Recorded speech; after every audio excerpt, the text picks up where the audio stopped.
Assalamualaikum warahmatullahi wabarakatuh. Perkenalkan saya Laila Natasha, NIM 19045021. Pada kesempatan kali ini akan mempresentasikan tentang risiko bencana Gunung Api Merapi di Nagari Sungai Pua, Kabupaten Agam. Yang mana tugas ini dibuat untuk memenuhi salah satu tugas geografi kebencanaan.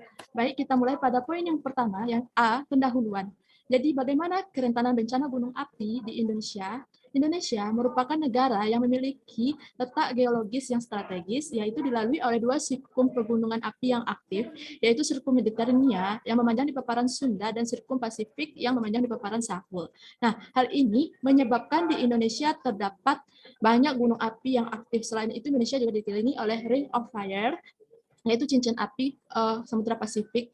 Nah, gunung api yang aktif di Indonesia terdapat 129 dan juga 500 yang tidak aktif. Data tersebut merupakan hasil dari digitasi dan pembuatan peta saya selama melakukan proyek desa di Nagari Sungai Pua, yaitu menghasilkan peta kerawanan bencana gunung api Merapi di Nagari Sungai Pua, Kabupaten Agam. Nah, sebelum mengulik tentang Agam, kita membahas dulu Barat. Untuk di Provinsi Sumatera Barat, api yang dan juga Talang, serta Pasaman, Gunung Talamau, dan juga Gunung Tandike. Adapun aktivitas gunung api paling tertinggi dan juga aktif yaitu di Gunung Merapi, memiliki status waspada level 3, sedangkan gunung api lainnya memiliki status normal yaitu level 2. Ya, berdasarkan peta kawasan bencana gunung api yang sebelumnya, yang di atas pada slide sebelumnya, kita baca bahwa Nagari Sungai Pua rawan terjadi bencana gunung api meletus, dan tingkat keaktifan gunung Merapinya yaitu di kelas 2, yang lebih aktif dibandingkan gunung Merapi lainnya. Nah, berdasarkan peta yang di atas ini, dapat kita presentasikan bahwa yang pertama,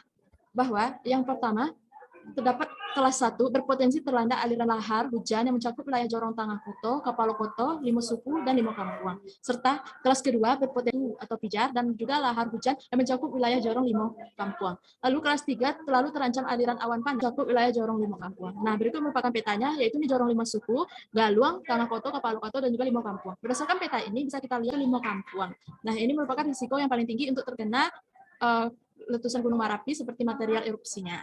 Kemudian apa mitigasi yang dapat kita lakukan untuk meminimalisir terjadinya bencana gunung api Merapi ini yang membahayakannya?